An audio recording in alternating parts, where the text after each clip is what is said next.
Live. Okay. Okay, so we're all ready to go? Okay. So right now we still have participants joining us. I guess maybe let's give it 2 more minutes and then we'll really start. Everybody's still coming through.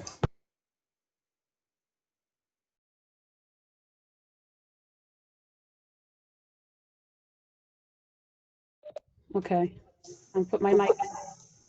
Okay, so we have a good amount of people here, and I want to thank you for all joining us for tonight's Meet the Candidates Forum. We have 2 open Board of Education positions, and we have our candidates who are running for these positions that are here with us now. We have Nazia DeFrank, Patrick Poluski, Julia Scholl, and incumbent Ellen Marcus. Our moderators for tonight is Nancy Rosenthal, and our timekeeper is Jane Thomas, both from the League of Women Voters. Thank you all for being here. So before we begin, I'd like to ask if you would all join me in saying the Pledge of Allegiance. We have flag, I guess. I pledge allegiance. We have stand. I pledge allegiance to the flag of the United States of America and to the republic for which it stands, one nation, under God, indivisible, with liberty and justice for all. Thank you all. We're going to give it over to Nancy, and she's going to start the forum. Thanks, Nancy.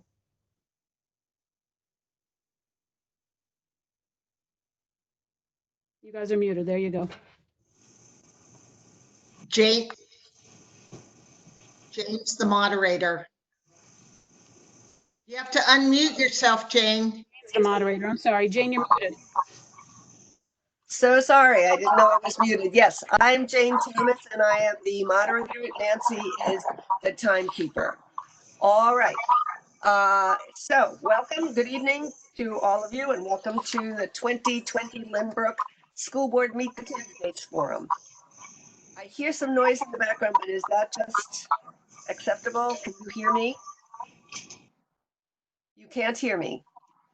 I can hear you. Okay, everyone can hear me, I guess, yes. All right, my name is Jane Thomas, as I say, and I'm with the League of Women Voters of Nassau County. The purpose of the League of Women Voters is to promote political responsibility through informed, active participation with citizens and participation of citizens in government. It does not support or oppose any political party or candidate. Our timekeeper, Nancy Rosenthal, is also with the League. Neither Nancy nor I live in Lynbrook, and so we have neutral regarding the candidates and the issues. As to the rules for the forum, candidates will have 3 minutes for an opening statement and 2 minutes for a closing statement. They will have 1.5 minutes to answer the questions that have been sent in by the constituents, which were wonderful questions, by the way, thank you. Nancy will hold up signs indicating that there are 30 seconds or half a minute. There she is, holding it up, 30 seconds. And then she will hold up a sign when the time is up saying, stop, I think, right? Good, okay, stop. So with in-person meetings, we usually draw straws to see who would be going first, but with the virtual meeting, we have determined that we are going to go in alphabetical order. So therefore, Mr. Frank will be going first for the opening and for the closing statements. I will attempt to rotate the order of we're in the question and answer period. We hope, by the way, all of you constituents and candidates have received your ballots for this election. We suggest you fill it out and mail it as soon as possible in a mere 7 days awaiting the election. So get it in the mail tomorrow. Okay, so we will start. Mr. Frank will be first and I will follow along after that. Thank you, Mr. Frank. You can start your 3-minute opening statement. We can't hear you. Sorry, can you hear me now? Now you're on, Mr. Frank. Great. My name is Nazia DeFrank. I came to Limbrook in 1984 with my family from India. 9 years ago, I moved back with my husband to raise our own family here. I have a vested interest in this district as I have two children, one who is in the district and one who will be soon. When my mother spent over a decade working at the Atria Assisted Living, I volunteered every moment I could to also help and make the residents happy and loved. Community, kindness, and caring is something I really live by. It's my mantra. Since my son started the kindergarten center this year, my love for the community and our children has really grown. And I may chair or volunteer in any and every committee I could be a part of. Academics is of the utmost importance in my family. In my professional background, I worked in television and media for over a decade and produced award-winning television. Currently, I am a contributing writer for Thrive Global, an online publication that promotes health and wellness. I am a CEO running my own company based in Limbrook, and we promote Limbrook as much as we possibly can. In addition to my winning awards for my work in television, I have been honored and privileged to speak at the United Nations, Washington, D.C., and most recently, I spoke at Hofstra University about my life experiences and successful transition from working in corporate America to becoming a thriving entrepreneur, as well as opening up my own business as a minority woman-owned business. And my skill set is something that I am hoping will complement the current board members' accomplishments, that my knowledge of public relations, proven leadership, technology, and running a successful business platform from the ground up will enhance the current curriculum. If I am elected, your children's success will be my success. Thank you. Thank you, Mr. Frank. Now we'll hear from Ms. Marcus. Good evening, everyone. I'd like to welcome our fellow candidates. I'm happy to see that there are other residents who are willing to volunteer their time to the district. After 12 years on the school board, I know how much time and energy is required of a board member. With the passing of Alice Marie Bresnahan, a 45-year board member, there is a huge void in the district. Whoever is elected to fill her seat will have big shoes to fill. These are unprecedented times we are living in right now, and what the district needs is someone with experience and commitment to help guide the community through uncharted territory. For those of you who don't know me, my name is Ellen Marcus. I have lived in the district for 22 years with my husband, Eric, and 3 sons. Alex, LHS class of 2012 and a graduate of Binghamton University.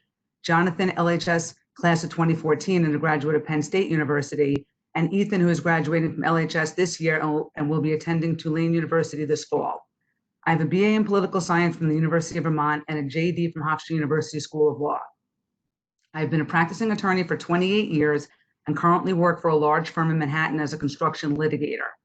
During my 12 years on the school board, I have held the positions of vice president, secretary, and chairperson of the audit committee. My volunteer experience outside of the district includes being a member of the board of directors of the Juvenile Diabetes Research Foundation for 6 years and the Anti-Defamation League's Long Island Advisory Committee and Education Task Force for 3 years. I was on the board when the tax cap was first implemented in 2012. Since then, this board has developed and passed fiscally conservative budgets within the tax cap while adding courses, programs, and technology, creating additional staff positions, and completing facility upgrades and additions. I was on the board during Hurricane Sandy. One of the most important things we learned at that time was that we did not have the proper means of communicating with the community. We then quickly increased our social media presence and started using Facebook and Twitter as additional ways of communication. No one could have predicted this pandemic. It has affected our community in so many different ways. Limbrook is filled with essential and frontline workers, and I'm so thankful for their service during this trying time. Limbrook, along with every other district, is learning to navigate through remote learning. The district has put together a committee of stakeholders to present to the board different options for September. The district has listened to the community and understands their concerns should the state direct that remote learning need to continue in the fall. We understand that students need to interact with their teachers to meet their academic and social and emotional needs. In addition to refining a remote learning plan, we are faced with the very real potential of a 20% mid-year budget cut from the state, which would total $2.3 million. These are very serious and complicated issues that need to be dealt with immediately. I have the experience, commitment, and desire to help our community through these unprecedented times. I feel strongly that I owe it to myself, the district, and the community to continue to serve as a member of the school board. I'm confident that my hard work, dedication, and input over these years has benefited our students and the community. I am proud to have been able to serve this community for the past 12 years and with your support, look forward to serving another term. Okay, thank you. Can you hear me? It seems I'm off again. I can hear you. Okay, thank you. Can I just interrupt you really quick, Jane? If you Yes. aren't speaking, please mute yourself. We're hearing a lot of background noise. Yeah, if I knew how to do that, I would do it. I really would. Okay, well, here I am. Okay, fine. I will do that at the end of this. Thank you. I don't know why you're hearing noise here. There's no noise in my house. Okay. It wasn't you, it was somebody else. Don't worry. As long as Okay. everybody knows to mute themselves once they're done speaking, we'll be okay. Great. I'll do it just as soon as I introduce Mr. Pilecki. You are going up next with your opening statement. Mr. Pilecki? Hello. Let me first say thank you for taking the time to join us at Meet the Candidates tonight. My name is Pat Pilecki, and I've been a resident of this district for 18 years. I graduated from Lawrence High School in 1991. I studied accounting and played football at Hofstra University until I earned my degree in 1996. I then worked as an auditor at the public accounting firm KPMG for almost 2 years before I decided I wanted to pursue a career in education. I returned to Hofstra for graduate school and earned my master's degree in education in 1999. I was hired at Lawrence to teach business and then switched over to the math department the following year. I've been the teacher and coach there for 21 years. I am lucky enough to teach AP Calculus to some wonderful students. I also created and teach one of the few multivariable calculus classes taught anywhere in the United States at the high school level. I fell in love with Lynbrook years ago when I heard many of my friends who grew up in District 20 talk about their hometown. It was a town that was all about community and pride. When I spoke to those friends of mine, almost every one of them said they planned on raising their families in Lynbrook. Why leave a place that you love so much? That love I have for this community is shared by my brother, sister, and 2 of my cousins who all decided to move their families here as well. I too love the town I grew up in. I too expected to never leave that town. Unfortunately, the town where my entire family was raised resembles nothing in the town that currently exists in its place. My community changed before my very eyes. That change can all be traced back to bad decisions made by the school board. It made me realize at a fairly young age that what seems like a small, insignificant decision made by a board can have long-lasting ramifications that can change the very fabric of a community. There are many important issues facing our district. The most pressing is Albany's plan to cut state aid to local districts without alleviating the pressures put on us to meet certain unfunded state mandates.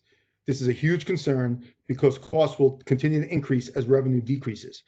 Another major situation that is presenting itself as we speak is the issue of distance learning. How do we handle the business of educating our youth come September? How do we ensure that if another global pandemic were to arise, that we are fully prepared for a seamless transition from the traditional school setting to the distance learning model? What is indisputable is Lynbrook's continued and long storied success with its public school students. We need to be creative and thoughtful about how we address these issues going forward so that the educational needs of our students are still being met without increasing the tax burden on our residents. Thank you.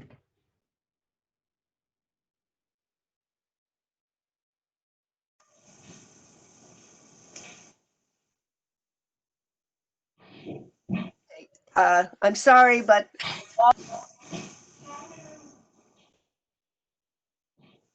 Jane?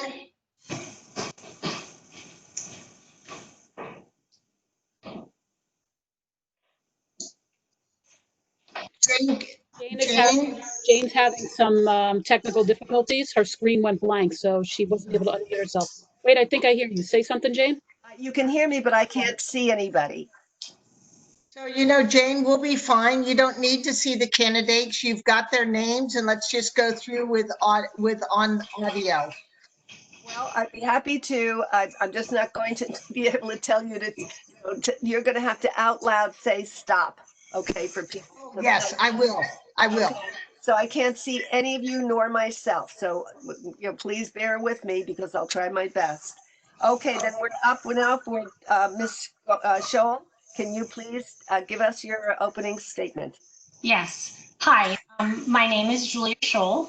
I'm a wife and mother of 4 children in Lynbrook School District. My 4 children are ages 15, 13, 11. I have children in almost every school building, every level of school. I have been a full-time nurse for the last 24 years. For most of my career, I have worked in oncology, caring for children and adults being treated for cancer. Currently, I work at Memorial Sloan Kettering Cancer Center, where I run the operations of a busy chemotherapy unit. This past month, I completed a master's degree in nursing education. I was prompted to run for the Lynbrook Board of Education at this time because I know our current situation, remote learning, and the health and well-being of our students requires a different perspective. These are new issues. As a parent and a healthcare worker, my expertise will be an asset to the board. I am this different perspective. My career as a nurse has given me the ability to be a good problem solver, critical thinker, and listener. I took an oath to devote myself to the welfare of those committed to my care. If given the opportunity to be a part of the Lynbrook Board of Education, I would be prepared to continue this devotion to the members of my community and ensure the continued excellence and quality within all aspects of our district. Thank you. All right, so those were the opening statements, and now we'll go straight to the questions. And of course, the first one will be Mr. Frank. Here is the question. This is from a constituent whose children go to a private, not public school in the area. In this private school, live distant learning was implemented swiftly in mid-March. Why did it take several weeks for any live instruction to occur in the public school? Okay. Mrs. Frank. Yes, I can hear you. That's a really great question. So my son goes to the kindergarten center. His last week was about March 9th, and we got our emails for remote learning the week of April 7th, I believe. So we were really far behind. Even other neighboring districts definitely were ahead of us.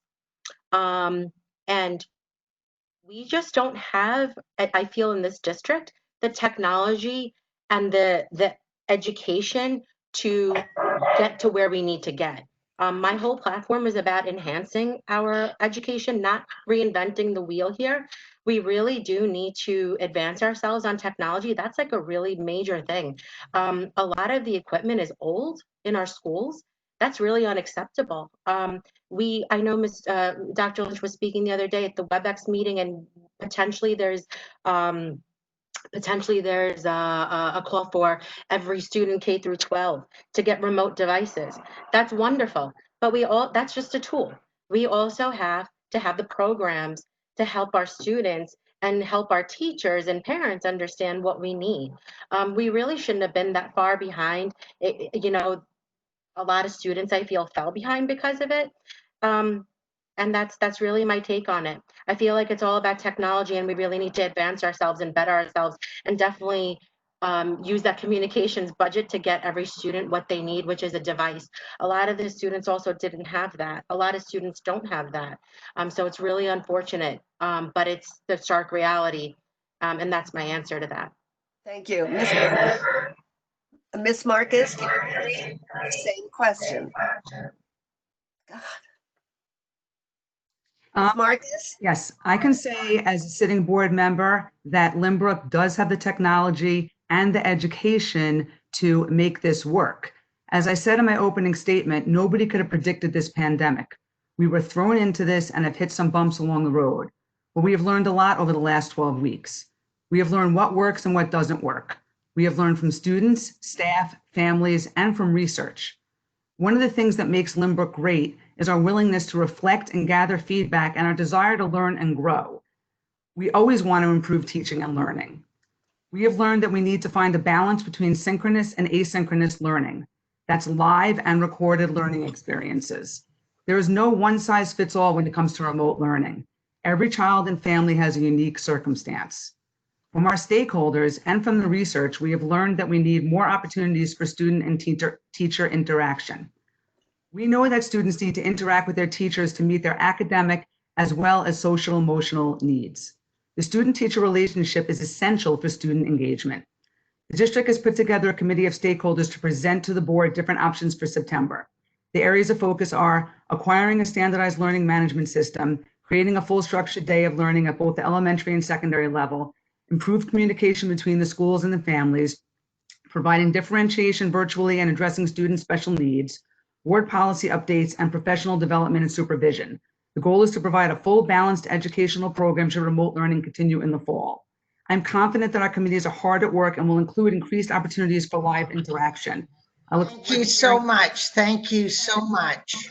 Same question, Mr. Pelecki.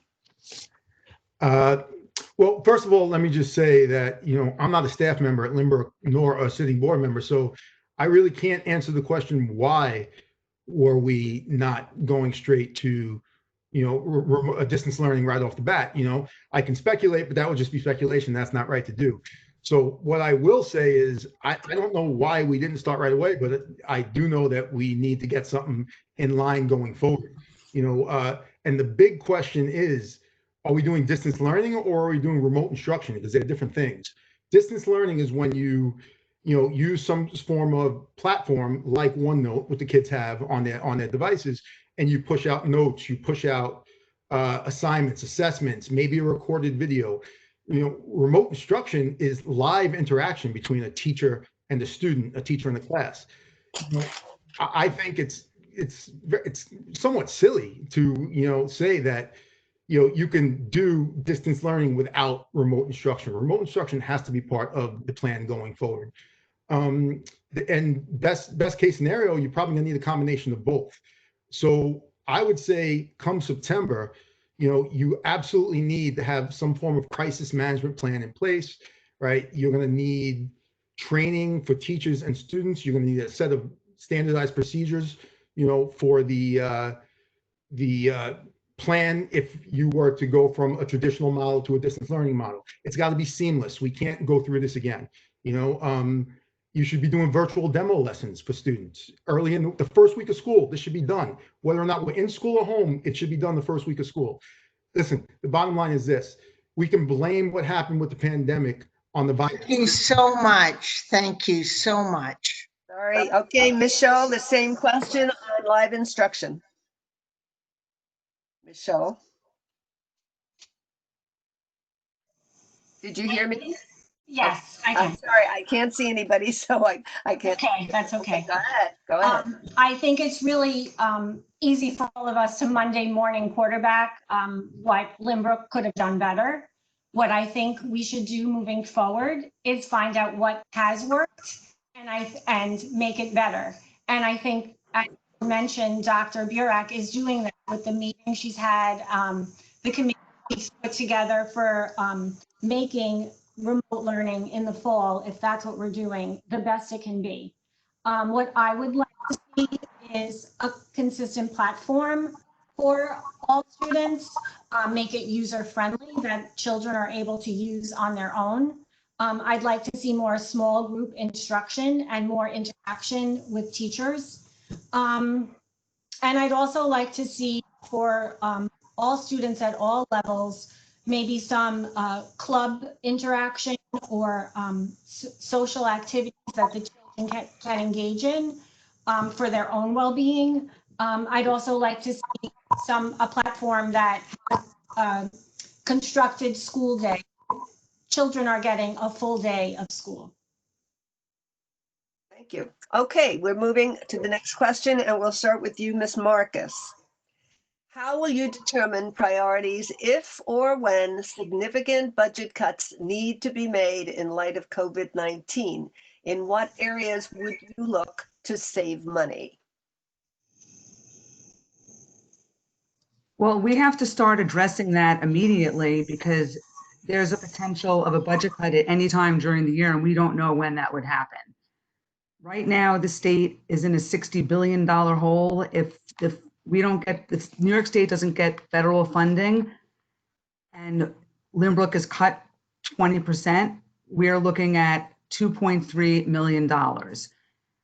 We would need to really look at staffing. We would need to look at programs. And this is something that can't be done on the fly. This is something that we have to have in place before that time comes. Hopefully that time won't come because nobody wants to think about cutting staff. Nobody wants to think about cutting programs, but we'll have something in place ahead of time, a plan, just in case that does occur. Thank you. Same question for Mr. Pilecki. Well, I'd say my priorities, if we are forced into a situation that is to cut as far away from the classroom as possible. You don't want to do anything that's directly going to affect the kids, so, what you need to do is maybe look at things that are not quite essential at the moment, but the one thing I do know is, how imperative it is that we get this budget passed because, if this budget were to fail, that's $2.4 million because we revert back to the old tax levy that we're not going to have to spend. And that's not even considering the fact that Albany is talking about another 20%, which is another 2 million. So you're talking the possibility of $4.4 million cut from the current budget. That will drastically change the community, like more than anyone could possibly imagine. So we have to really be hopeful that that money comes to us from Albany. And we have to be vigilant and watch it all the time because they're going to give us the state aid in sections. So it's not like one check at the beginning of the year. We could be getting it all year long. If those cuts occur, you're talking about reductions of staff, reductions of, sports, intramurals, clubs, you're talking about, and, electives, you're talking about bigger class sizes. It really could be a disaster. So we have to just be on top of things. Thank you. Mr. Frank, same question, sorry.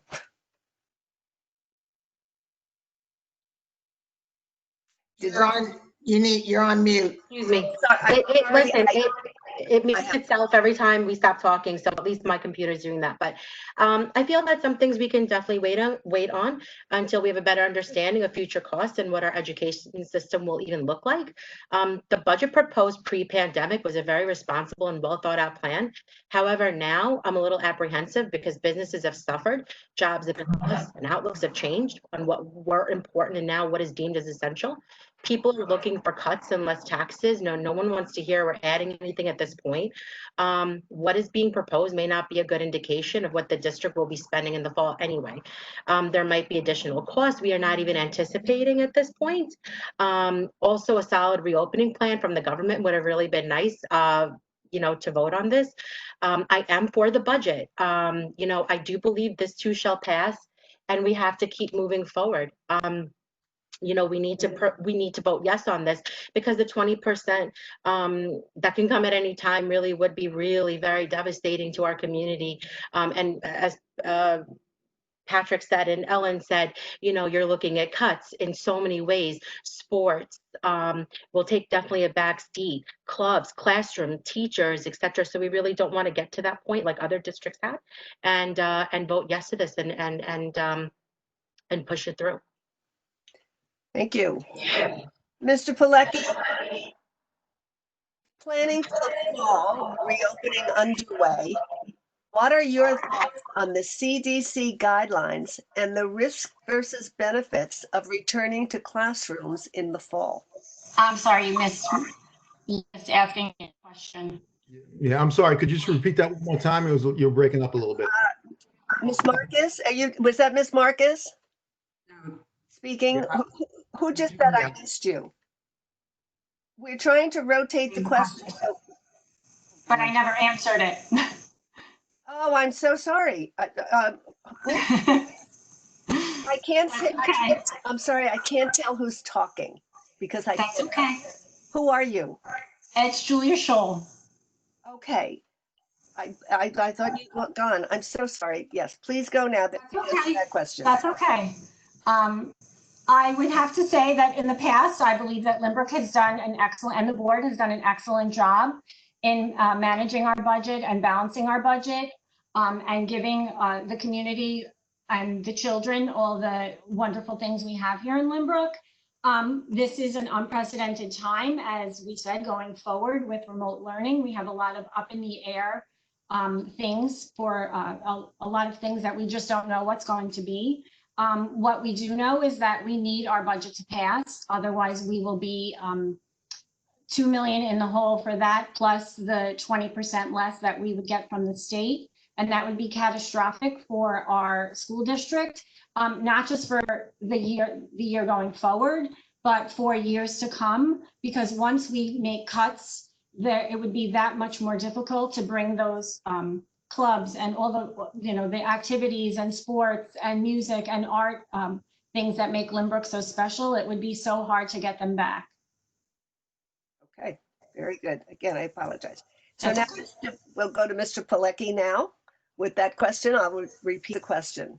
Are you with me, Mr. Pilecki? Yes, and just so you know, it's pronounced Pileski, but that's okay. I just wanted to give you. Very good, thank you, sorry. With planning for the fall reopening underway, what are your thoughts on the CDC guidelines and the risk versus benefits of returning to classrooms in the fall? Well, the CDC guidelines are just guidelines. They're not, they're not a mandate from the state. You want to do your best to follow them as much as you can. But if you've ever actually looked at the CDC guidelines, you see that they're wholly unrealistic. I mean, desks must be 6 feet apart and all facing in the same direction. Like, how are you going to do that without taking your class size and cutting it in half, which means you'd have to theoretically double the amount of teachers. It doesn't work. Other districts were busting. That's a whole other issue. Kids can't connect each other in rows. I mean, luckily we don't have busing, so that wouldn't be an issue for us. I mean, some of the CDC guidelines are no problem. Other ones are just not realistic. In terms of going back to school in September, we have to do everything we can to get these kids back, because remote learning is going to be really difficult, especially if the country's opened up. Like, how are parents who work going to handle having their kids home, especially two family income homes? You know what I mean? We have to do everything we can to get these kids back in the building and learning in a traditional school setting, because there's just too many complications with keeping them home come September. Now, with that being said, we have to make sure everything's safe and it's the right move. But if we can say that they're going to be relatively safe, putting them back in the building, we got to do everything we can to get them back in the building while adhering to as many guidelines as possible that are realistic. Thank you. Thank you. Ms. Shaw? Of course, I am in favor of the CDC guidelines and following them.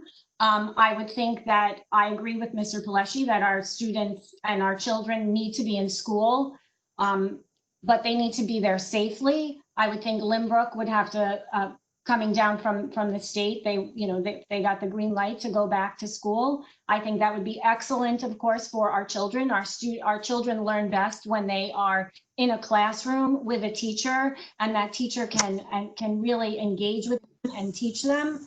And I think our teachers need that too. I think they miss our students and miss doing what they love doing. But that being said, I really think our children can only return to school if it's done safely and properly, and if protocols are put in place. I really feel that we should follow the guidelines, and only if children can go back to school and have them be safe, that it should be pushed, even though I favor a return to a regular classroom setting. Thank you. Mr. Frank, same question. Well, I am happy that we pre-planned now and got a task force together that is, coming up with different ways and means and how we can get back in the classroom safely in September for our kids. There's so much uncertainty ahead. I would love to really thoroughly answer that question, but we just don't know what's going to really realistically happen in September. A lot of the moms that I speak with that have younger children, and including me, we don't feel very comfortable putting masks on our children and teaching them in that type of environment. I do believe the guidelines are unrealistic, a lot of them, but again, they are just guidelines. We also have to do what we feel is best as a district, as long as it's safe, and making sure our kids get back safely in the classroom. Right now, these children are home. Some kids are traumatized, unfortunately, from family members that have passed away, maybe mom, dad losing a job, etc. So we also have to ensure that we can have the right options available for them too, with health and mental, being more attentive to them. So I am all for going back in September, but as long as, we can come up with a really great plan together, parents, teachers, and the board, everybody together, and hopefully we can make it work for our children and for the working parents. Thank you. Ms. Marcus. Ms. Marcus, same question.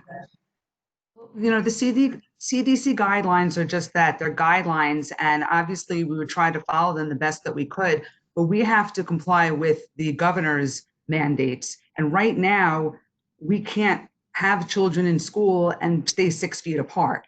So we have to, that's why we have the committee is going to come up with different plans. What would a remote plan look like? What would a split schedule look like? We have to figure out ways to be creative, because the first priority is to get the kids back in the classroom. And if there's a safe way to do that, we will do that. I mean, we have to focus on cleaning. We're going to be putting in hand washing stations so the kids can wash their hands frequently.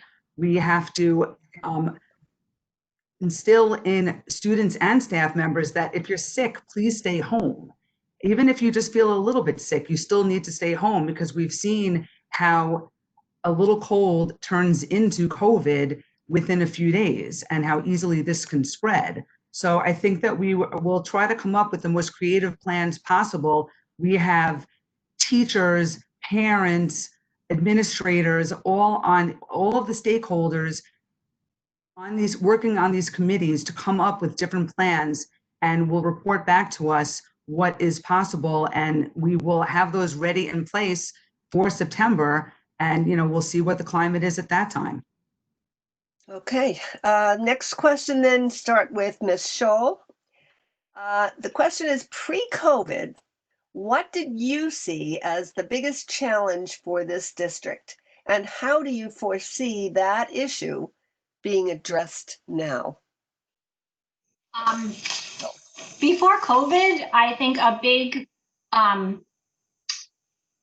problem in this district, or not a problem, but an issue in this district was safety. But this now is a whole new level of safety.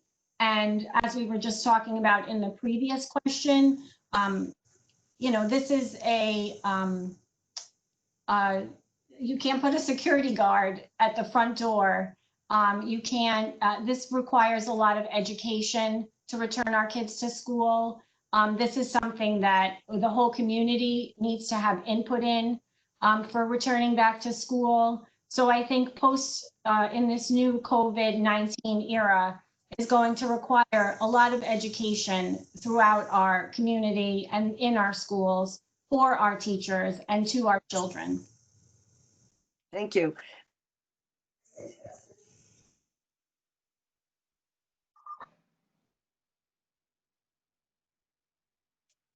Mr. Frank, are you unmuted? I don't know where she is. Is anyone hearing me? Yes. Okay, Yes, we are. so Mr. Frank, can you unmute yourself, please? I can't see you, but I guess that's the problem. Kayla, can you check in with Mr. Frank? Okay, give me a sec.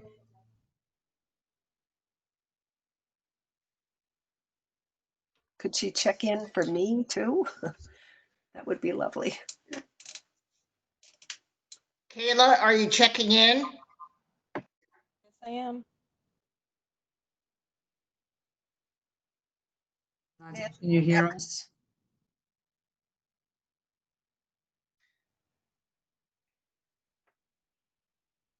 No. Can you hear, Mr. Frank, can you say something, please? Say it again. Can you hear me now? Yes, we can. Fine. Okay.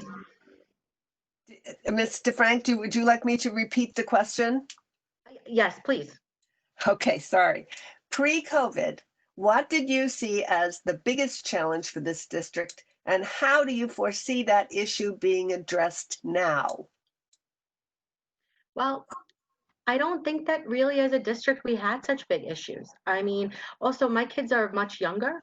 They're not in the middle school yet. My son is just entering elementary school. Um, when speaking to a lot of students, which I did in these last several weeks, I took a lot of data and research from them. I wanted to hear it from the horse's mouth, so to speak.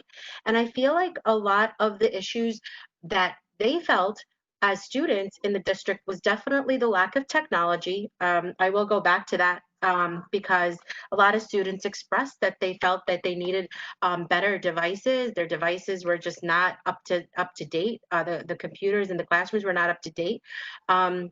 And that they wanted, more courses, better, languages, etc. I feel like right now, how the second part of your question, how can we do that, is definitely by upping our technology. I'll just really keep going back to that because we're at an age where everything is about technology, and we really do need to, make sure that we're on par with all the other districts. Thank you. Thank you. Ms. Marcus, your response?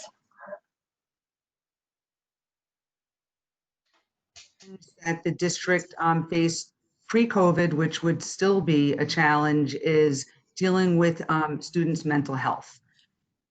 Students are under so much pressure these days, more so than ever before. And the district has, increased the number of social workers, has brought in different curriculum. We started teaching mindfulness across the district, even to the teachers and the staff members, because mindfulness can help everyone.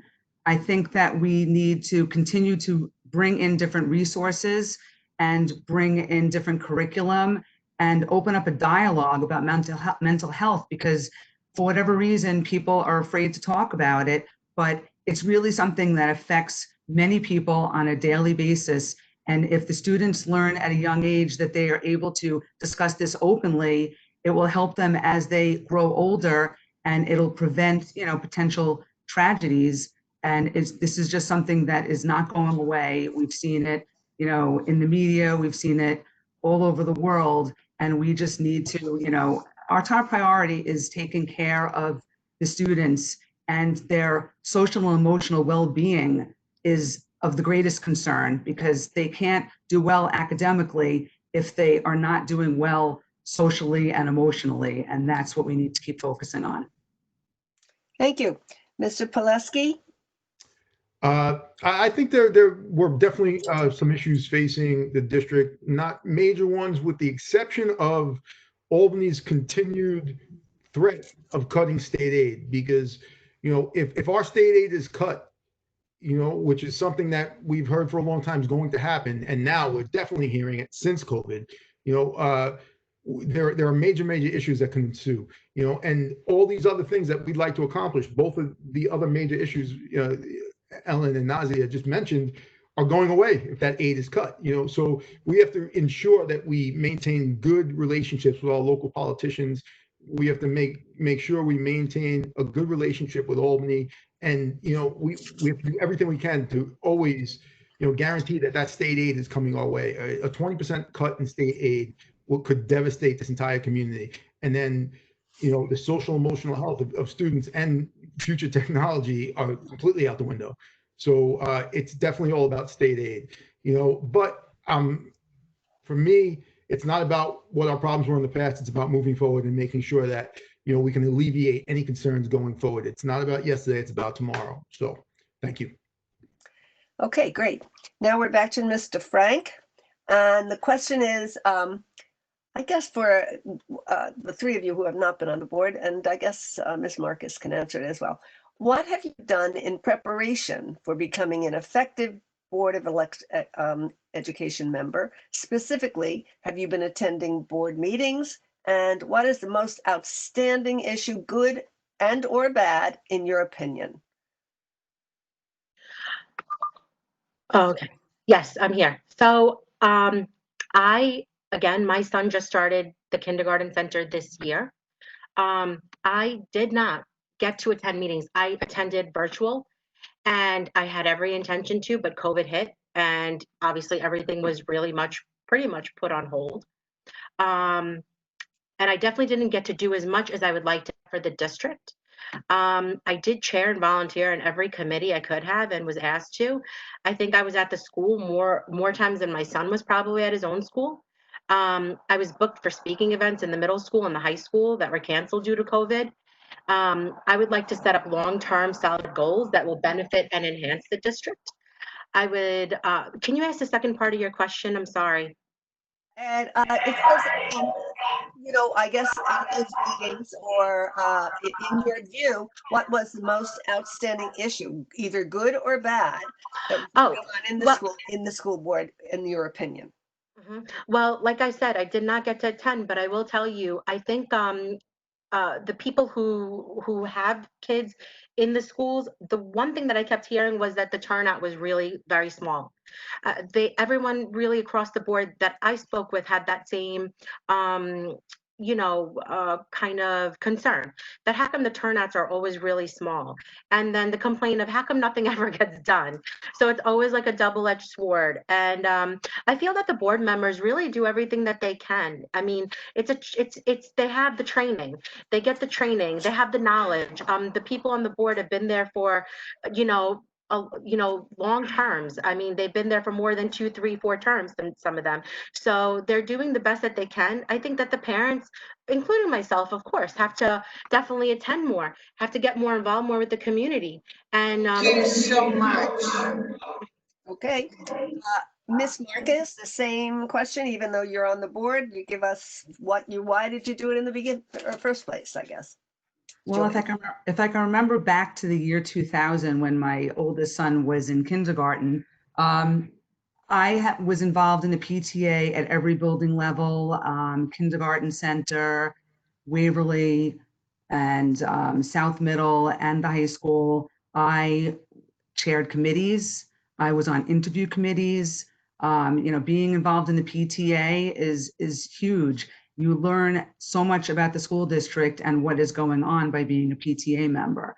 Before running for the board the first time in 2008, I also held a position on the board of directors of the Juvenile Diabetes Research Foundation for 6 years. So I had prior board experience working with other board members, and that was a national company, a national not-for-profit. So I had, board experience, I had PTA involvement at every building level. And when I went to board meetings, I would say back then, one of the biggest issues was our lack of state aid, which is still an issue to this day.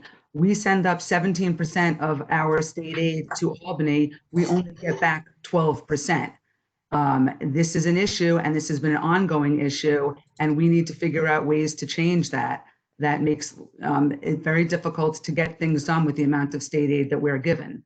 But, and that's pretty much what I remember from back in the day. Thank you. Mr. Pileski.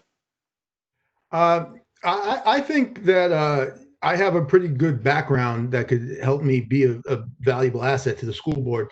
21 years in education, obviously, can qualify me to make some decent decisions based on education, but there are already 2 teachers on the school board. So, I think that's fairly well represented. I think the thing that I bring to the table that's not currently on the school board is there are no accountants on the school board, and I worked at a big 6 accounting firm, granted a while ago, but I did work at a big 6 accounting firm for a few years, and I audited financial institutions as well as bigger entities. And as an auditor, your job is to look at a line item in the budget and trace that back to supporting financial statements and trace that back to original supporting documents like invoices and receipts.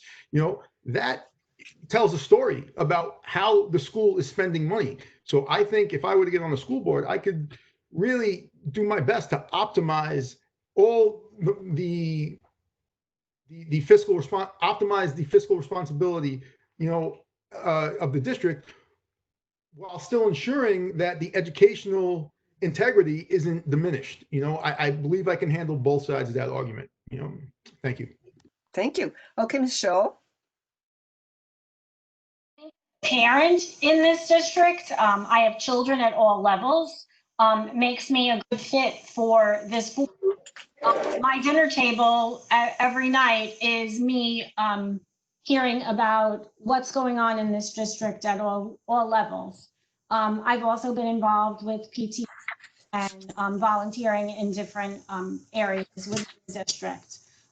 As a professional nurse, I work with others. I collaborate with others. That's the only way I know how to practice and to care for my patients.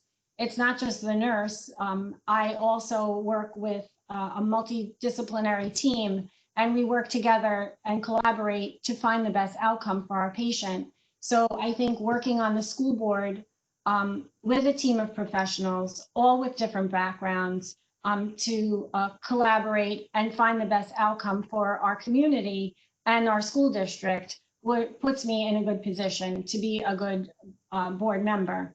An issue that I think could improve is communication between the board and the community. I mean, we're there to represent the community, and I think there needs to be maybe a little bit more openness, a little more transparency between the board and the community. So the community feels more involved, especially as things are changing so quickly now, that the community feels involved in the decisions that are being made. Okay, thank you. Ms. Marcus, we start with you for the next question, but all of you have to answer this. Are any of you supporting a plan for pre-K? Yes, and if not, why? Can you repeat the question? You cut out a little bit. Sorry. Do any of the candidates support a plan for pre-K? And if not, why? I could never say that I wouldn't support a plan for pre-K. I just don't know if this is the time for us to be looking at that.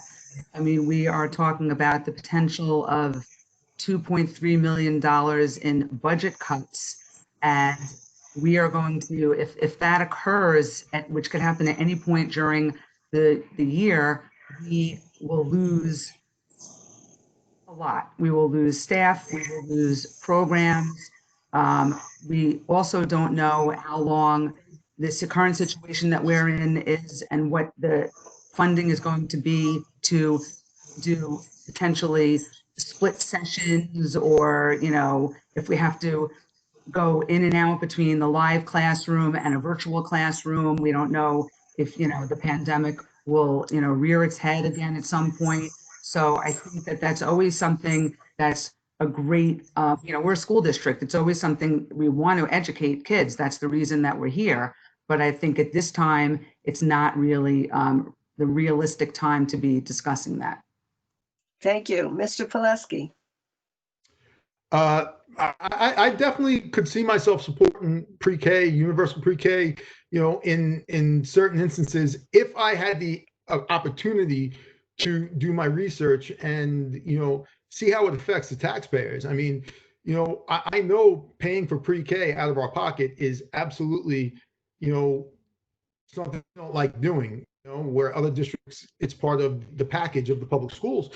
But how's it going to affect the tax levy, and how's it going to affect the individual tax bills? You know, it's something I would have to calculate and discover on my own.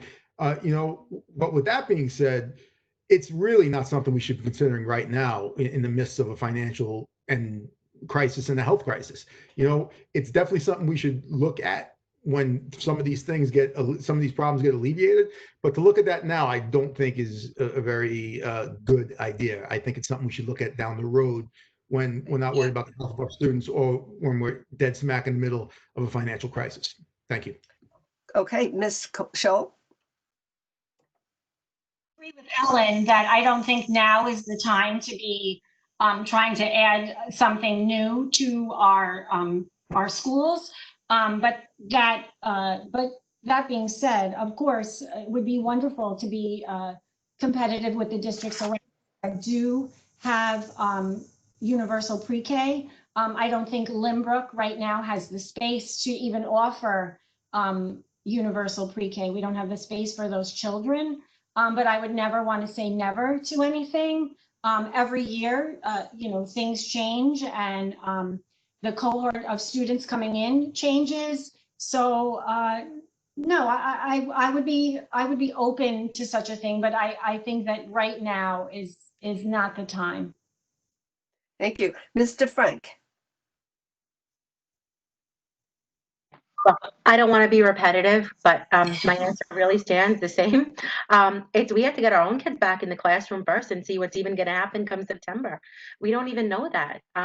So it's a great idea. I also have a preschool age child, so I would love to get the same benefits that other districts do and not pay so much money a month. But right now to talk about that is just there's so many bigger fish to fry and so many bigger things that we need to look at and take care of the big things first. And then maybe we could talk about that at a later date and time when we're more established and we have a plan and we know what we're doing ourselves. Thank you.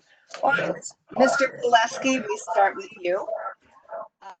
The district has been talking about reimagining education in the quote, new normal, end quote. Aside from distant learning, what is your vision for Lynbrook schools moving forward? That's I'd say almost impossible question to answer right now, considering the little amount of guidance we got from Albany. We have no idea if we're going to be allowed back in buildings. We have no idea, what September is going to look like. And I'm not quite sure how we can put aside distance learning in this particular situation, because that's really the essential question moving forward. I would love to see many of the great things about Lynbrook continue. I mean, the community is amazing. People love this district. They, like I said in my opening statement, they don't even consider many of these alumni going anywhere else. They just they grow up knowing that their kids are going to be in Lynbrook as well, which is phenomenal. I would like to, come up with plans moving forward, but I find it borderline impossible to see anything past September at this point. That's such a big fish to fry, and we got to take care of that first. Thank you. Okay, Ms. Scholl. As Pat said, I think it's hard to reimagine education because there's so much up in the air right now. But I think that Lynbrook needs to be fluid and flexible in their planning. We could perhaps, where we are now is not where we might be a month from now with this pandemic. And August might be totally different as well. If we return to school, that might be wonderful for our students. But then, as we've all been told, we could be back to online learning if there's some sort of resurgence of this illness of COVID-19. So I think we need to prepare for everything. And I think we need to improve our online learning so that if we do go back, we're ready for it. And our students are prepared for that with technology for everyone, K through 12. Great. And Mr. Frank, same question. Please repeat the question. Sure.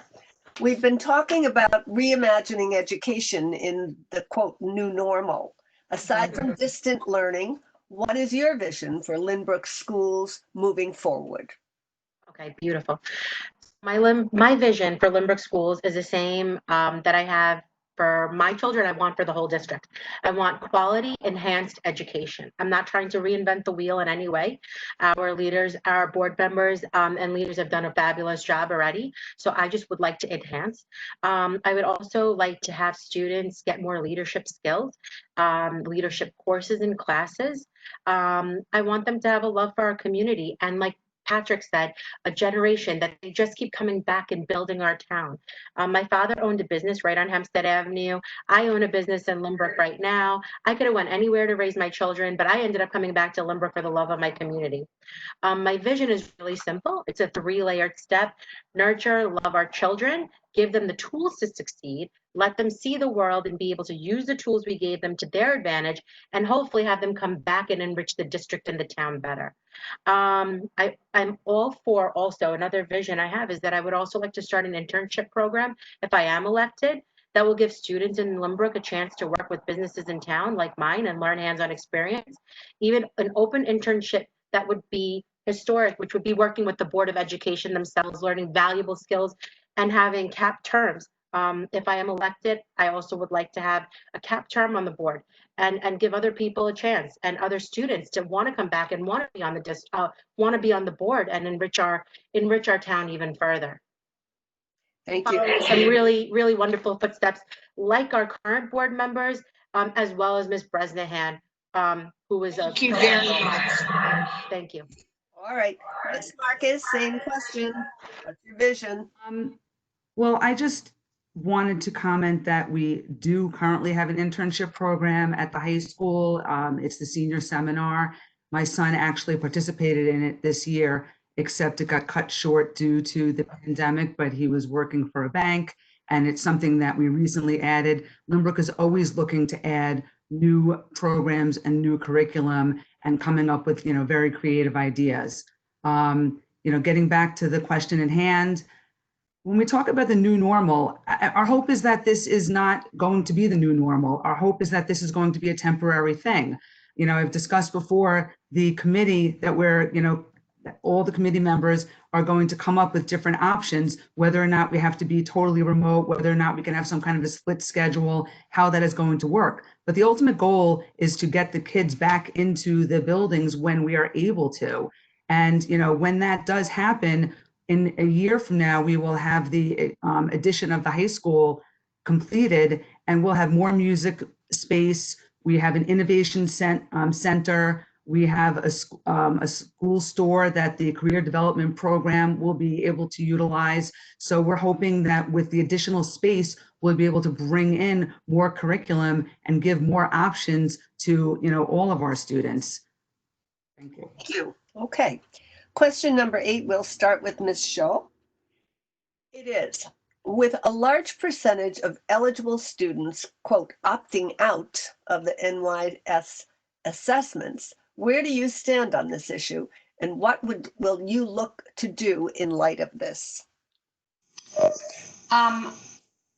I opt my children out. I am not for all this testing of our children. I think that it's cruel to do unnecessary testing. While I feel that it is probably good practice for us children for testing and this and that, I am not for all this testing of them for just to get statistics.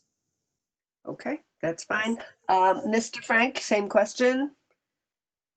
Do not have children. Oops, can you hear me? I do not have children of that level yet that are doing all this testing. I would really have to wait and see until I'm faced with that situation.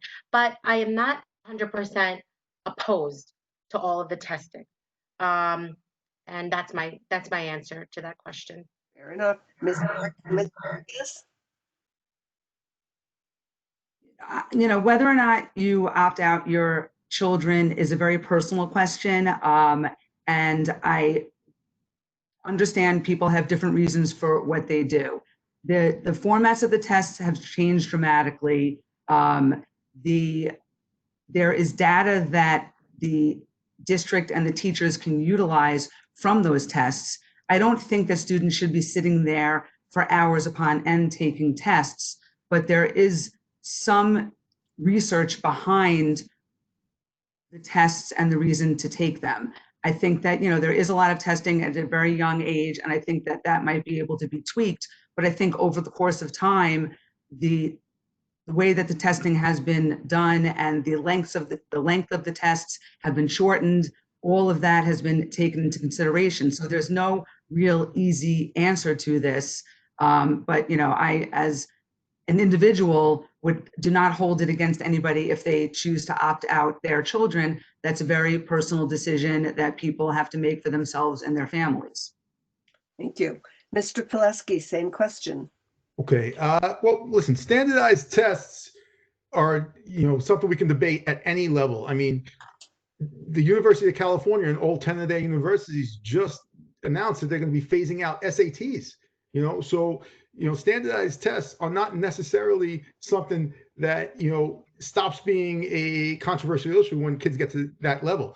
In terms of the standardized tests from grades 3 through 8, they're ridiculous. I mean, they're not benefiting the students at all. They are there to test teachers and see if the teachers had any growth during the year, which is kind of absurd because, I teach nothing but AP classes. So if you're testing my growth versus the growth of a teacher who has remedial students, how's that going to work? It doesn't equate, so truth be told, there's not much benefit to our children to take tests at that young age. Regents is at the high school level, that's something else, to standardize everything and everybody, being on a level playing field within the state, that I'm okay with. But the standardized tests in elementary school, there's not much value to them for the kids, and the other issue is, don't forget, teachers know they're being graded on this. So what happens then, right? Teachers start teaching to the test. You lose things in the curriculum that normally should be there because teachers spend more time, emphasizing the stuff that's going to be on the test. That does not help our kids. So thank you. Great, thank you. Okay, Mr. Frank, we're back to you. Excuse me. In what ways would you address not only the academic, but also the emotional and mental health concerns facing our students with the current remote learning model? What would be your practical solutions for both students and parents? Well, we have some challenges to face. Outside of remote learning, we will be facing a whole lot of challenges, right? Extra student support. We're going to be needing rates of, like I said before, domestic abuse and fights on the rise during COVID. We had to get students back on track with habits that they formed in school and they lost probably at home. There will be an inevitable learning gap. I think, and also there's a mad dash right now, again, to get back technology on the table. And hopefully what was proposed to get devices K through 12, remote learning devices to every student who really needs them. I really feel a check in and check out structured system for all students is one I am for. If we continue remote learning in the fall, that really we have to make it easier on the students as well as the teachers. It has to be structured. It's as if you're in school, but you're sitting at home if remote learning continues. And I feel that that's something that we were really lacking. Obviously, again, nobody foresaw all this happening, but that is something that I'm all for, is a structured system. Where homework will be due exactly like how it was in school. The teachers will have access to students, students will have access to teachers, we'll have better devices, and we'll have a better system worked out in play for September. Great, thank you. Ms. Marcus? Well, I believe that there needs to be more interaction between the teachers and the students, and hopefully there will be a plan in place where some of that will be small group instruction. But when you're talking about mental health of students, it's unrealistic to expect a student to sit behind a computer the entire day. That's not what school is like. School is socializing with your peers. School is talking face to face with your teachers. School is walking through the halls and seeing your friends and changing classes. So as I had said before in one of my other answers, we're trying to come up with plans where we can have some synchronous learning and some asynchronous learning, meaning sometimes you'll be face-to-face with the teacher, sometimes there'll be a recorded lesson that you look at ahead of time and you answer questions and the teachers can give feedback based on that. There's a lot that's lost via remote learning, and we need to break it down into smaller groups. We need to have some kind of a structured day, that I agree with, but you can't expect kids to sit behind a computer all day long, because that would be very detrimental to their mental health and would not help them at all academically. Thank you. Mr. Pileski. Are we allowed to reply to? Sorry, no, there's no rebuttals. Sorry. Mr. Pileski? Okay. I'd say the mental health of the student body is definitely of paramount importance. In a traditional learning environment, there are many adults in the building that students can go to if they feel like they're having issues. You got teachers, guidance counselors, social workers, school psychologists, administrators. I mean, it's endless the number of people that they can be in contact with if they trust that adult well enough to confide in them. So as a school board member, I think it's important that you make sure that the adults you hire are properly trained to deal with kids in that, instance. So I would say make sure that you're offering training, to your teachers, so and data on their students, so that they're currently understanding all the issues going on with the youth. In terms of distance learning, that's tough because like Ellen said, I mean, how are you going to feel that connection through a computer screen? So the only thing I could possibly say is maybe we make sure that there's an allotted time for one-on-one interaction with kids, through a virtual setting with guidance counselors, social workers, and school psychologists. Like it would be important for them to have, live interaction through the computer as well as, a lesson from their teacher. Thank you. Good. Same question, Michelle. So the social emotional education our children receive is so important. It was very important before this whole pandemic, and before our children were remote learning. We don't even know what the ramifications, and what effect this is having on our children, and we won't know for a while.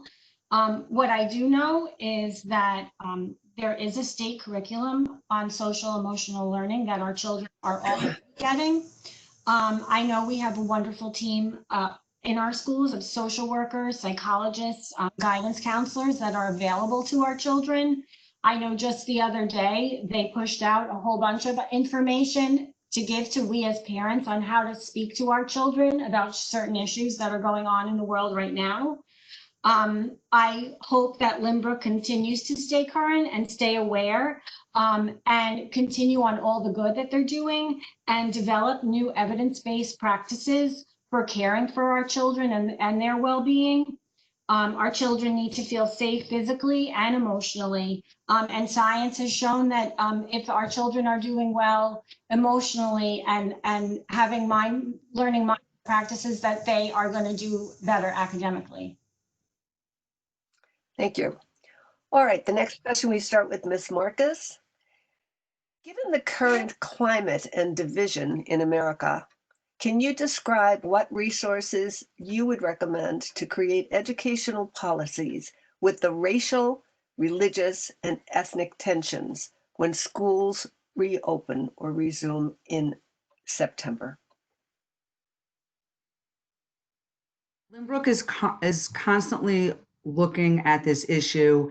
We established a diversity committee a few years ago. Dr. Lee is the chairperson of that committee. We have been working with the Anti-Defamation League with their No Place for Hate. And actually, Marion Street and North Middle just earned the No Place for Hate distinction, which includes signing a resolution of respect and having anti-bias and bullying prevention training programs and activities. And we have other schools that are on track to receive that distinction. We are always looking for ways of opening up a dialogue. We have multicultural days celebrating diversity at all of the building levels, Human Relation Day at the high school. We celebrate Black History Month. Marion Street has their annual civil rights presentation and invites Joseph McNeil, a leader in the civil rights movement, to speak. And that's been going on for years. So Lynbrook has always, prided itself in discussing these issues. And these issues definitely have come to the forefront just within the last couple of weeks. And we have very talented administrators and teachers that we hired in our district to come up with other ways and curriculum and ways of addressing this. And if there are additional policies that the school board needs to implement, then that will be done. But at this point, I feel confident that our administrators and our teachers understand what needs to be done and are currently doing that. Thank you. Same question, Mr. Pileski. I think that education is by far the greatest weapon against racism. I grew up in a multicultural community, and I still teach in that community. And I've seen examples of good race relations and bad race relations. And addressing racism must be an open dialogue. all the time. My kids loved when they're at Marion Street, that Joseph McNeil, you know, annual tribute. I know he was part of the Greensboro Four, and he was a civil rights leader, and they love that. I just read the article on the No Place for Hate from the Anti-Defamation League. Dr. Lee was a administrator at Lawrence before she went to West End, so I know her well, and I know she'll do a good job of heading up that diversity committee. We need to continue to educate our students with culturally diverse work and culturally diverse writings. The more they're exposed to now will lead to less bias later. And we need to make sure our teachers are trained properly in learning how different cultures learn. It's not everybody learns the same way, and understanding the differences in cultures is not a bad thing. It's something that can help you, down the road. Thank you. Great, thank you, Miss Scholl. Same question. I think our district does a good job at being very positive in promoting things like anti-bullying. I know they were forming a diversity committee, inclusiveness of all. I think they're very proactive that way, teaching kindness. These things happen in our school and continue. I think moving forward, this is a perfect example of how what happens in the home needs to partner with what's happening in school. And I think once again, we can utilize the resources we have in our school, all our wonderful social workers, psychologists, guidance counselors, and our teachers, and educate our teachers in ways that they can start that dialogue with that our children, and ask the important questions, and get them talking more about these issues, because the more we're comfortable about talking them at home and in school, the more they won't be so much of an issue. And we as a community, we maybe can't change the world, but we as a community can start right here at home to make it a better world, and our children can be a part of that. Thank you very much. Mr. Frank, same question.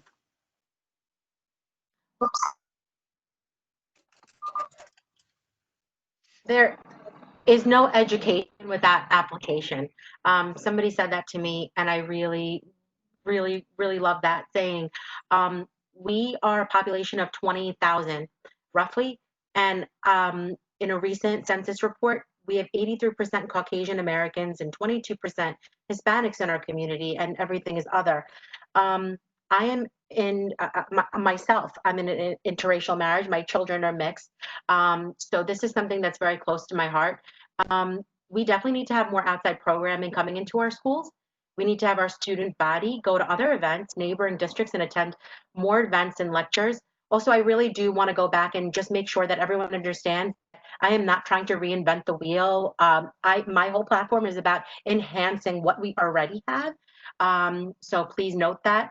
My lifelong work also in media, I've interviewed so many people, and it's always been such a privilege and an honor to do that. Even to the parents of Trayvon Martin, I got to interview. I want to bring my experiences and be even a liaison for the school district, if I can be, kind of spearheading and enhancing what we already have. I know we have cultural days, but let's get more cultures involved. Let's also not make it so black and white. That's not what all the issues are about. More inclusive, more diversity, and hopefully we can, educate our children a lot better. And, as we're seeing riots and everything going on, maybe we can, I agree with you, we can't change the world, but we could definitely start in our community. Thank you very much. The next question will start with Mr. Pileski. Special services have yet another administrator. What role does the BOE have in protecting our most vulnerable students by ensuring continuity of leadership in the special services? What is your vision and ideas for students who require services and accommodations? Mr. Pileski. I would say that, children with IEPs and special services, are, a big part of any community.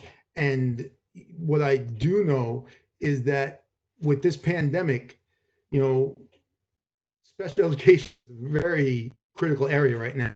Remote instruction does not lend itself very well to special education and children with IEPs and services.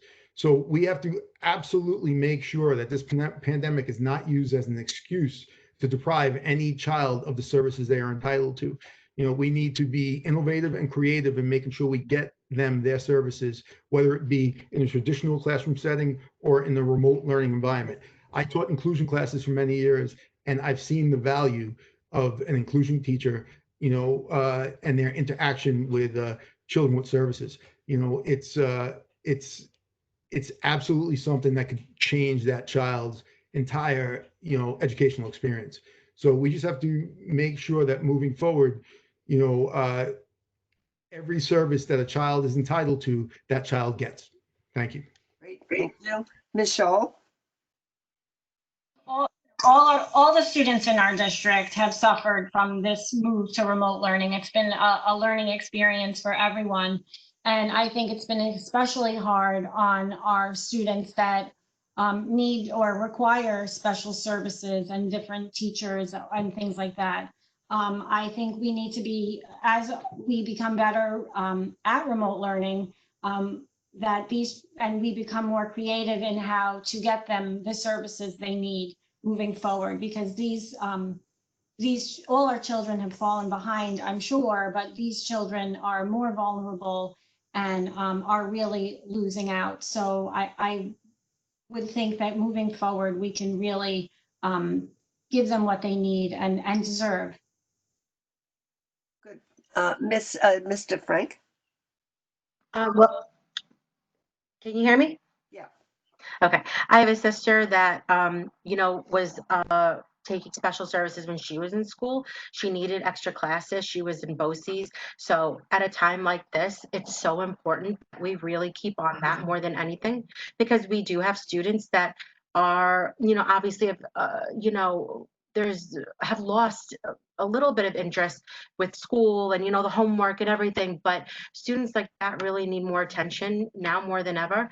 Maybe in the fall, if there's remote learning, we could do something where even, there's masks can be worn, maybe one-on-one session once a week, or twice a week, 3 times a week. It's really important. I saw my sister suffer a lot.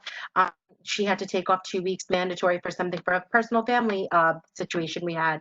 And it really set her back. And it was horrible. But, and I don't want that for any student. I'm really, really pro with this subject, and want to get them the services that they need and that they deserve, so they don't fall behind or feel less confident when they really have to go back inside the classrooms. Thank you. Ms. Marcus? I had a son that had a 504 and an IEP, so I can understand the concern. It wasn't easy dealing with that when the kids were in school and now they're not in school, but they're still receiving the services, whatever services they are required to receive, they're still receiving them. And we are working towards, with the committee to provide the best way of differentiation of instruction to address any student's special needs. Our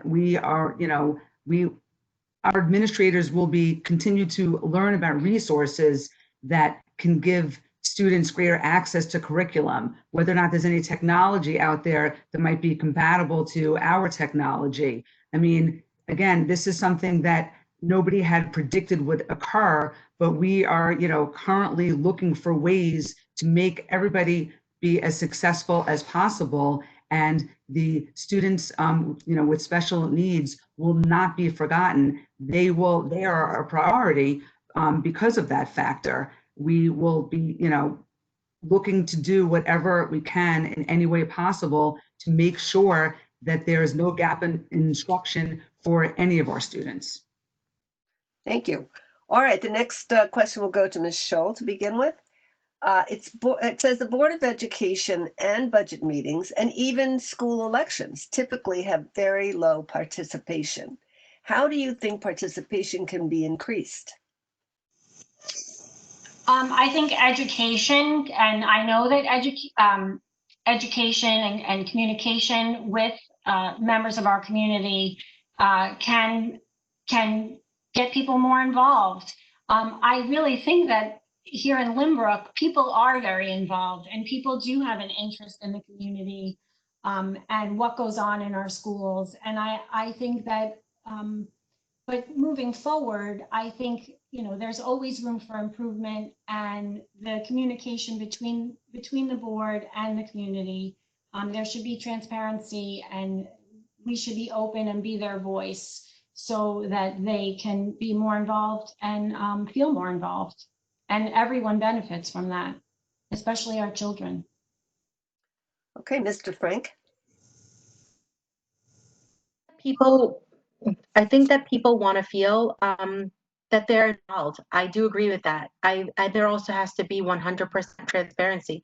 Again, the board has done an amazing job. They've done an amazing job, but I do feel that maybe sometimes, parents are also need to do their part and be involved as well. We all have a role in the community. So if there's a lack of attendance at a board meeting, maybe there's a better way to get the word across, not just maybe on the school site. I know that Dr. Barrett does call, we get messages, but maybe more involvement. Maybe we say that, hey, this week we're going to be discussing this and that issue, and we love your involvement. So come on in. A parent, every board meeting could maybe be like some sort of a guest speaker. I think that's what parents really want to see. They want to be involved. They want to feel like they're a part of the district, the decision making, and the board and the school, and we pay the taxes, so people want to have a voice in it too. And that's my answer. And the transparency part, but that's my answer to that question. Thank you. Ms. March.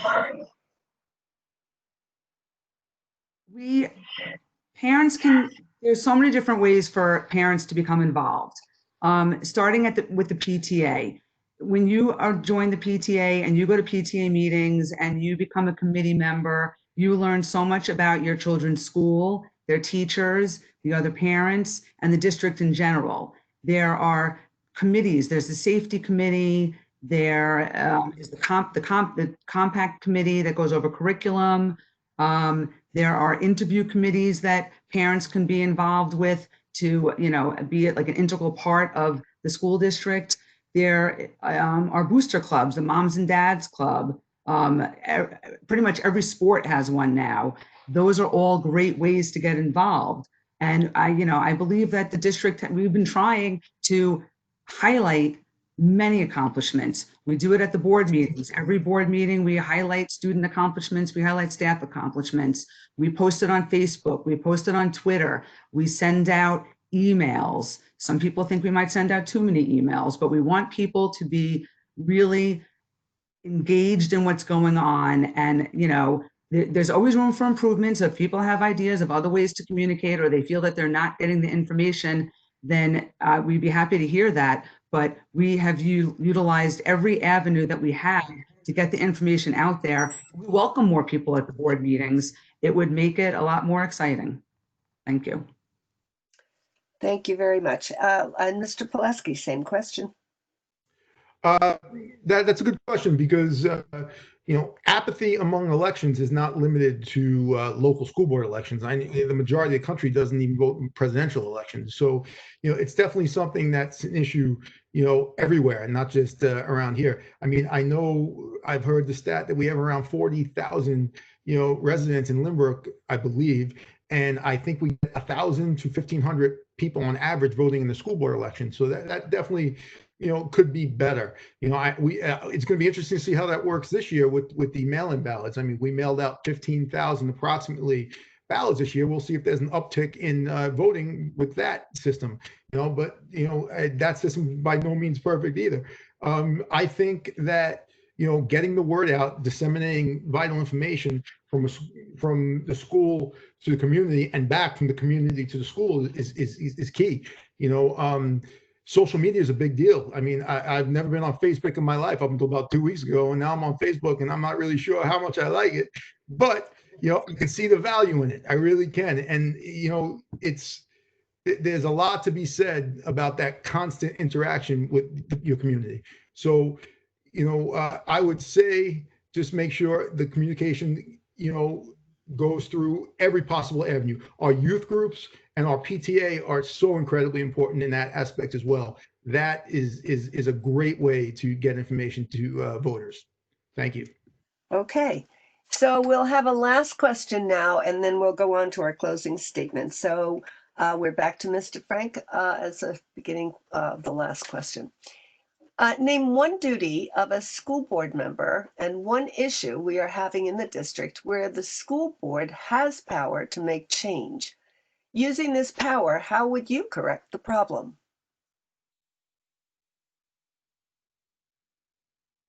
I'll repeat that if you want.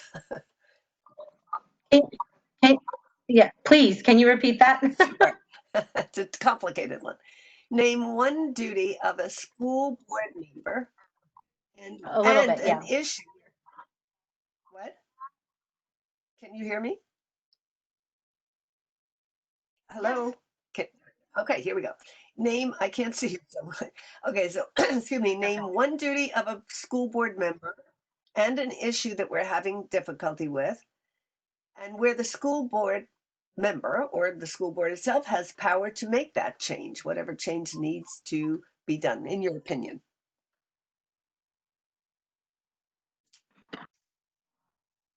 I'm sorry. Your question is breaking in and out. I can't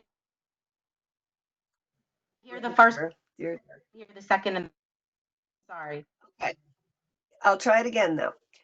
Name one duty of a school board member and one issue Thank we're you. having in the district where the school board has power to make change. Using this power, how would you correct the issue or the problem?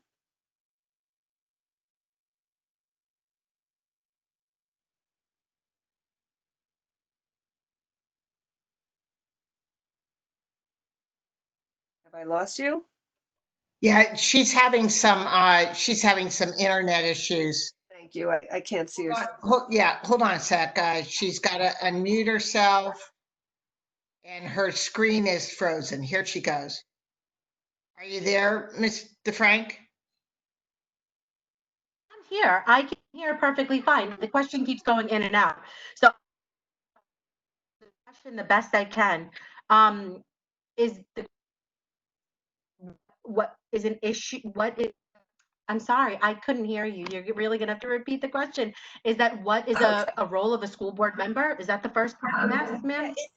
I guess to summarize it, it would be if you're having a problem, I guess you would be the one to name the problem. How would you, as a school board member, address it? How would the power of the school board really make a difference in that? 100%. I would have 100% transparency with the parents of the district. Over the last several weeks, I'm not new to Facebook. I'm not new to technology. I have a lot. I'm very active on social media, and I'm very active on a lot of Limbrook board groups. So there are some things that parents have expressed that they have issues with. And, my reply was always, and not speaking on behalf of the school board, I'm not a member, but speaking as a parent, I would really say the best way is to approach members honestly. Nobody has nobody knows you have a problem until you ask somebody. So school board members and parents need to have more transparency. Parents need to be able to commute better with school board members. Whether I know that we have access to them via email, again, Facebook, but that's my answer to that question. If somebody has an issue, they should really direct it to the school board. But maybe if they have an issue, they should also direct it to the source first. If they have an issue with the teacher, talk to the teacher. If they have an issue with another parent, talk to the parent. And obviously the school board will get involved, but I think it would be a case by case basis. I hope I understood your question correctly. Thank you. And answered it correctly. Okay, Ms. Marcus, it's your turn. Well, just piggybacking on that, I do believe that the school board is transparent. If you attend board meetings, you see that we discuss everything out in the open. If there are issues or concerns within the district, there is a chain of command. You go to the teacher, then you go to the principal, then you go to administration, then you come to the board. That being said, I've been on, the football field and a board member and a parent has come over and discussed an issue with me. I've been in the supermarket and a parent has discussed an issue with me. So we are the conduit to the administration and the district, and happy to talk to anybody when they have issues or concerns. Getting back to the question that was asked, one of the duties of a board member is developing a budget. One of the issues that we've already seen was that the proposed amount of state aid had gone down. What we thought we were getting in January, we found out that it was being decreased. So we dealt with that by increasing our a use of one of our reserves by $385,000. That is something that a board member is able to do because one of the duties of a board member is developing a budget. But board members are not involved in the day-to-day running of the school district. That we leave up to our administrators, who are highly trained professionals that we hired, for those positions. Good. Okay. Mr. Pileski, that issue, same question. I would say that the most important job of a school board member is to be the voice of the community, and you should allow information to disseminate both ways from a school to the community, within limits. I wouldn't say 100% transparency because there are confidentiality issues that there are certain things you can't just get out to the community, especially when you're dealing with state funds and the restrictions on it, and then in the other direction, you definitely want to be the voice. More importantly, in the other direction, you want to be the voice of the community and represent every single taxpayer in the community, not just taxpayers that you might have similar interests to, not just taxpayers in a similar situation as you. I would be honored to represent every taxpayer in the district, not just taxpayers with children in the school. But truth be told, there are really only 3 jobs to a school board. You need to hire and evaluate a superintendent. You need to set forth a budget, and you need to create district policy. Other than that, it could be almost micromanagement, and that's not what you want, right? You hire a superintendent and you let her do her job, or him, in this case, her, and hopefully they do it well, and you evaluate that regularly. Thank you. Okay, thank you. And I'll ask Ms. Schultz on that question. The duty of a good school board is to set the vision and goals for the school district. And I know that our present school board has, which was very timely, was making sure that that social and emotional needs of our children were being met. So moving forward, I would like to see more of that. That being said, also our budget, they have control over our budget and where the money goes. So I would think that that's something that the school board can control and make sure that the vision and goals that they set are continue to meet those needs, even with the current budget and what might happen in the future. Thank you so much, all of you, for very intelligent questions and a very interesting forum. We will now move to the closing statements, 2 minutes for Mr. Frank. It's your turn.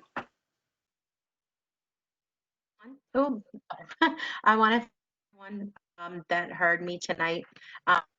If I don't, at least I had a voice for one night. I was definitely one of the most unconventional candidates here, with not as much experience having older children.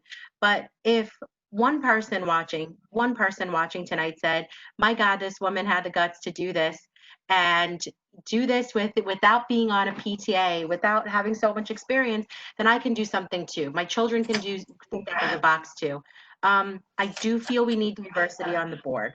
I do feel that, and I am a strong believer in that we do need a little bit of diversity. I do bring something new to the table. I do bring new opinions and new thought processes to the table. I am not, again, looking to reinvent the wheel. I'm looking to enhance it. And I am not, like we have teachers on the board. We have, nurses in our district. I am somebody new. I am somebody a little bit different. We want our children to progress and think outside of the box. So I urge all of you to think outside of the box tonight as well.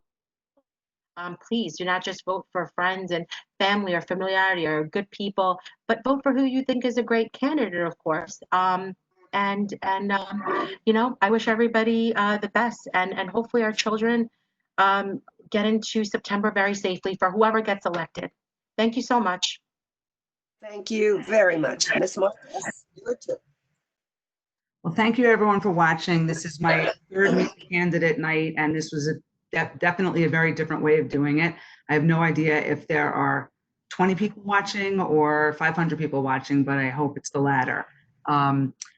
The world is going through an unprecedented time right now, and having an experienced board member to help guide the district through uncharted territory is more important than ever. I am prepared to help support students, staff, and families as we learn, grow, and together navigate the future of education. I have served on the school board for 12 years. There is a huge learning curve when you're a new board member. It takes years of contract negotiations, budget planning, and dealing with issues that may arise to truly understand the inner workings of a school district. I have the experience necessary to continue to help the district move forward at this time. The most pressing issues facing the district right now are the possibility of mid-year budget cuts and having various plans in place to continue some version of remote learning in the fall if that is required. I have been working with the current board members for the past 5 years, and we have a proven track record of working well together. I have the necessary experience to hit the ground running and continue the planning that the district has already begun for these scenarios. Although my youngest son is graduating this year, I feel that I have unfinished business to attend to. Besides the demanding tasks of facing mid-year budget cuts and navigating the challenges of remote learning, I would also like to remain on the board to continue to honor the accomplishments of our amazing students and staff, to move our district forward in terms of curriculum and technology, and to see the completion of the high school addition, which was merely a hopeful wish of the Buck Committee back in 2008. Neither my husband nor I grew up in Lynbrook, which I know is a rarity in this district. However, after having my children attend Lynbrook schools for the past 20 years, Lynbrook has become our hometown, and nothing would make me happier than continuing to serve on this board. Thank you for your support. Thank you very much, Ms. Marcus. Mr. Pileski, your turn. Thank you. There are many questions in life that are up for debate, including but not limited to how do we best educate our children. The question that is not debatable is, do we want our children to have the best education possible? Truthfully, this is not a question we need to consider. It is obvious we want the best for our kids. But we all know in this day and age, the best possible education comes with a price. Living life on Long Island is an expensive proposition. The last thing taxpayers need is more of a burden on their already strained finances. Any good school board member is elected to represent all the taxpayers in the district, not just the taxpayers that have children currently within the school system. I am a teacher, so I know what needs to be done for our children so that they have an education to be proud of. But as a taxpayer, there is a limit to how high our taxes should rise. My background in accounting also makes me qualified to analyze our district's finances in an effort to optimize every last dollar. Our goal as a community should be to keep expenses at a reasonable level without sacrificing any of our children's success. I'm not a politician who's been coached or polished. I'm simply a qualified candidate who feels he has the proper pedigree for the job. Over the next few years, we face incredibly difficult challenges, and the candidate with a combination of educational and fiscal knowledge is the right person for the position. I take pride in many of my achievements in education and coaching, all of which were obtained through determination and hard work. I can promise that I will do everything possible to learn all that is needed to be a valuable board member. There will never be an issue that won't be given all of my attention in an attempt to be fair and just to our entire community. Please allow me the honor to serve our community by electing me to the Board of Education. Thank you for your time and consideration. Thank you, sir. Ms. Scholl, your turn for your closing statement. I'd just like to say thank you to everyone tonight. Thank you for the opportunity to be part of this panel of wonderful community members. I want to say thank you to the PTA for putting this together, and also to the League of Women Voters for monitoring. All of us here tonight in our little boxes represent what is so special about this community. We care about this town, our district, and most importantly, the education of all the children in this district. We want them all to succeed and reach their full potential. I'm not a teacher or a lawyer or a business owner. I'm a parent and I'm a nurse. My expertise offers our district and the board a different perspective on how to continue to move Limbrook forward in these rapidly changing times.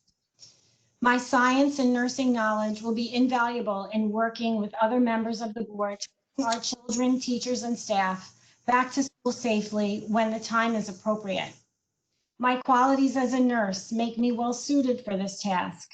As a nurse, I care, I promote health, but I also act and behave ethically in my decision-making.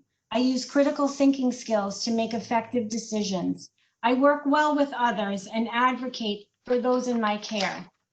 My goal is to ensure the continued excellence of our educational system here in Limbrook. It is also my goal to not just care for our children academically, but to also care for their social and emotional needs as well. In the coming months and years, the board will no doubt face many challenges. I welcome the chance to work along with them, to ask the hard questions, serve this district, and most importantly, represent all of you and all of our children. Lastly, I would like to thank you all for coming. I hope you all, as my Limbrook neighbors, stay safe and well. Good night. Well, thank you, all four of you. It's been my pleasure to conduct the moderating of this event. And I am told that there are 218 people viewing this at the moment, which is excellent. I don't envy any of you out there because you have a tough choice ahead of you. Those are 4 unbelievably good candidates. There are 2 seats open, and it is your duty right now to go to your kitchen table, find that ballot, mark your choices, and send it in tomorrow. Thank you. Good night.